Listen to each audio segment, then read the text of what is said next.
Hi friends, আজকে আমরা দেখব যে কোনো ফটোতে এই ধরনের স্পট থাকলে সেগুলো কিভাবে রিমুভ করা যায়।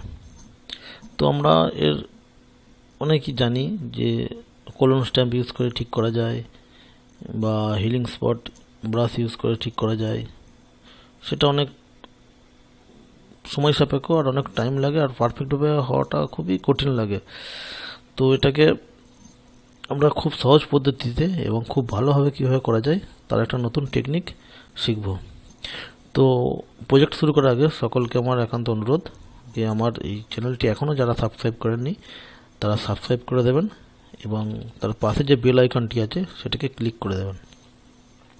তো চলুন আমরা এই নতুন প্রজেক্ট শুরু করা যাক। তো সবথেকে প্রথমে যেটা করতে হবে কি, আমরা এই লেয়ারটাকে ডুপ্লিকেট করে তিনখানা লেয়ার করতে হবে। তো এর উপর রাইট ক্লিক করলাম, ডুপ্লিকেট লেয়ার, ওকে। আবার এটাকে ডুপ্লিকেট লেয়ার করব, ডুপ্লিকেট লেয়ার, ওকে। বাস তিনটে লেয়ার হয়ে গেছে আমার। তো প্রথমে লেয়ারটাকে যেটা করব, খুবই সহজ পদ্ধতি, আপনারা একটু লক্ষ্য রাখুন। আর খুব ছোট ভিডিও হবে এটা, আর খুব সহজই খুব ভালোভাবে এই ধরনের স্পটকে আমরা অনায়াসেই একদম ক্লিন করে দিতে পারি। তো প্রথম লেয়ারটাকে কী করব, ফিল্টারে যাব, আদার্স থেকে হাই পাস, ভালো করে দেখে নিন। ফিল্টার থেকে আদার্স থেকে হাই পাস ক্লিক করলাম। তো এটা ক্লিক করার পর এটা গ্রে হয়ে যাবে। তো এটাকে আমি দেখব এর রেডিয়াসটা একের বেশি রাখবো না। একের বেশি রাখলে অনেক টেক্সচার চলে আসে। তো এখন দেখুন এখানে হালকা হালকা টেক্সচার এসে গেছে, চোখ, আইব্রো বা স্কিনেতে হালকা হালকা টেক্সচার দেখা যাচ্ছে। তো আমি এটাকে একই রাখবো, একের বেশিও রাখতে পারি, কিন্তু একের বেশি রাখলে এই স্পটগুলো আবার পজিটিভ হয়ে যাবে, মানে দাগটা আমি তুলতে পারবো না। তো এটাকে আমি আপাতত একই করলাম, করে এটাকে ওকে করে দিলাম, হয়ে গেল। তো এটাকে লেয়ার স্টাইলে গিয়ে লিনিয়ার লাইট করে দেবো, বাস হয়ে গেল। এবার আসবো মাঝের লেয়ারটাতে আমি কী করবো, ফিল্টারে যাব, ব্লার, গোশিয়ান ব্লার, দেখে নিন একবার, ব্লার, গোশিয়ান ব্লার দেবো। এই গোশিয়ান ব্লারটা আমি কতটা দেবো, গোশিয়ান ব্লারটা আমি দেবো যতক্ষণ না আমার এই স্পটগুলো রিমুভ হয়ে যাচ্ছে। মানে স্পটটা আমি যতক্ষণ দেখতে পাবো ততক্ষণ কিন্তু ব্লারটাকে আমি টেনে যাব। এইখানে আসার পর মনে হচ্ছে স্পটটা আমার আর নেই, একটু কম করে দেখি। কম করলে স্পটের না থাকলেও স্পটের দাগগুলো মানে এটা এইগুলো থেকে যাবে। তো এই অবস্থায় মনে হচ্ছে আমার এইখানটা রাখলাম 28.9, এটাকে 29 করলাম, 29-এ রাখলাম, 29-এ রেখে ওকে করে দিলাম।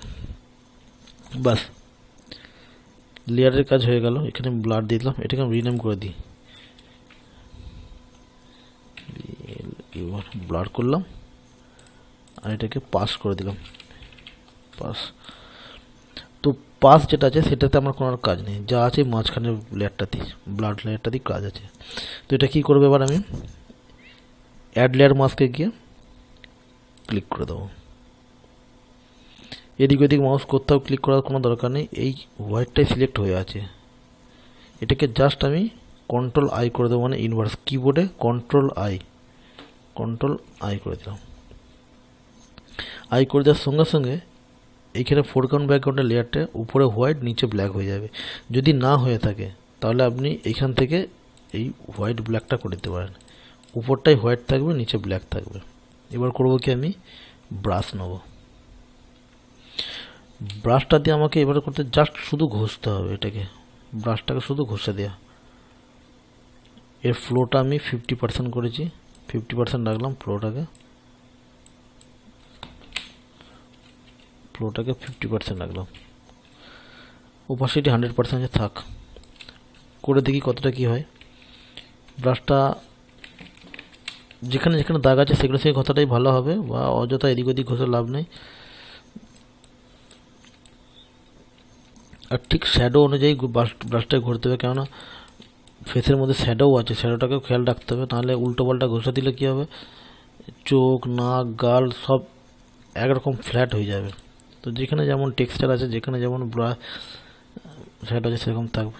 দেখুন কত সহজেই কালারগুলো স্পটগুলো মুছে যাচ্ছে। খুব সহজ পদ্ধতি, জাস্ট 2-3টে স্টেপ ফলো করতে হবে। দাগ একদম কিন্তু রিমুভ, এর মধ্যে কোনো দাগ থাকছে না। যেখানে যেমন পজিশন আছে সেখানে সেই অনুযায়ী ব্রাশটা ছোটো বড়ো করবো। ব্রাশ ছোটো বড়ো করার হচ্ছে আমার কিবোর্ডে যে ব্র্যাকেট আছে সেই ব্র্যাকেটটাকে দিয়ে ছোটো বড়ো করতে পারবো যাবে। এটা অনেকেই বন্ধুরা জানেন সবাই যে ব্রাশ কীভাবে ছোটো বড়ো করতে হবে। কিবোর্ডে যে ব্র্যাকেট আছে সেই ব্র্যাকেটটা দিয়ে ছোটো বড়ো করা যায়। লেফট সাইডে ব্র্যাকেটটা দিয়ে ছোটো হবে আর রাইট সাইডটাতে বড় হবে। দেখুন কত সহজে, কত নিখুঁতভাবে স্পটগুলো আমার সব চলে যাচ্ছে, গায়েব হয়ে যাচ্ছে। কিচ্ছু কারণে শুধুমাত্র ব্রাশটাকে দিয়ে আমার ড্র্যাগ করে করে টানা, আর কিচ্ছু কোনো কাজ নেই। আর যে জায়গা অনুযায়ী শুধু ব্রাশটাকে আমি ছোটো বড়ো করে নেবো, আর কোনো কাজ নেই।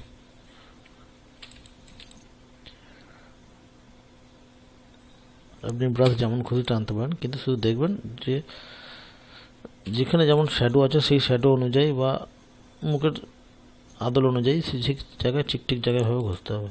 উল্টো পাল্টা ঘষলে নাক মুখ সব একসঙ্গে সে একটা জগা খিচুড়ি ব্যাপার হয়ে যাবে। যেখানে যখন ছোটো করবো ছোটো করে নেবো আমি ব্রাশ, সেটা আমি ব্র্যাকেট দিয়ে প্রথমেই বলে দিয়েছি, ব্র্যাকেট দিয়ে ছোটো বড়ো করা যায় ব্রাশটাকে।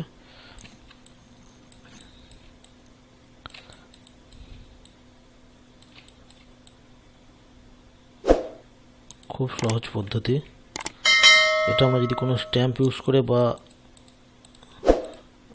হিলিং ব্রাশ টুল ইউজ করে করতাম, আমার মনে হয় না এত সুন্দরভাবে এটা করা যাবে। খুব সহজ পদ্ধতি, 2-3টে স্টেপ ইউজ করলেই বা ভালো করে ফলো করলেই জিনিসটা করা যায়। তো আপনারা এই ধরনের করতে পারেন। টাইমটা দেখুন কত সহজে, কত শর্ট টাইমের মধ্যে পুরো ছবিটা মেকআপ হয়ে গেল আমার। এখানে একটু ভিতরে এগুলো চুলগুলো দিয়ে দিলে একটু পারফেক্ট হয়।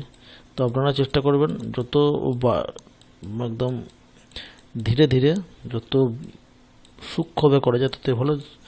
যত ধীরে ধীরে যত সূক্ষ্মভাবে করবেন ছবির কোয়ালিটি তত ভালো হবে, দেখতে তত ভালো হবে। আর গ্রাফিক্সের কাজ যত সূক্ষ্ম, যত সুন্দর হবে ততই দেখতে ভালো লাগে। তাড়াহুড়ো করলে কিন্তু জিনিস গোলমাল হয়ে যাবে। তো চলুন দেখুন দাগটা কেমন ছিল, কি অবস্থা এলো এখন।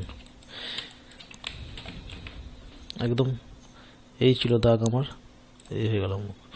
হ্যাঁ, আরও একটা জিনিস আছে, আমরা ঘষতে ঘষতে ব্রাশটা ড্র্যাগ করতে করতে হয়তো এরকম চলে যেতে পারে অন্য জায়গায়, এই চলে গেলে চিন্তা করার কোনো ব্যাপার নেই। জাস্ট এইখানে এসে এই ব্ল্যাক কালারটাকে উপরে করে দেবেন, করে দিয়ে ব্রাশটাকে আবার ঘষে দেবেন। যে জায়গাটা আমার অপ্রয়োজনীয় চলে গেছে সেই জায়গাটা আমি আবার ঘষে দিলাম। সেটা এখানে চিন্তার কিচ্ছু বিষয় নেই। এটা আমি ছবিটা ইরেজ করছি না কিছু, এটা জাস্ট মাস্কিং হচ্ছে। আমার হতেই পারে আমি ঘষতে চলে গেলে কী করবো এবার, কিচ্ছু চিন্তা নেই। ব্ল্যাকটাকে সে উপরে তুলে দিয়ে আমার যেখানটা প্রয়োজন সেটাকে আমি আবার বার করে নেব। বাস, আমার মনে হয় আপনারা সবাই বুঝতে পেরেছেন। খুব সহজ একটা পদ্ধতি, 2-3টে শুধু স্টেপ ফলো করলেই এই জিনিসটা করা যাবে।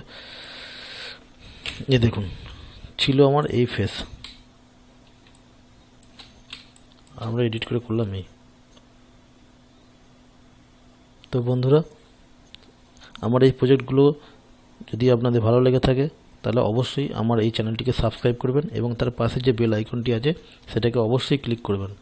তাহলে আমি পরবর্তীকালে যে ভিডিওগুলো আপলোড করব সেগুলো নোটিফিকেশন আপনার কাছে সবার প্রথম যাবে। ধন্যবাদ।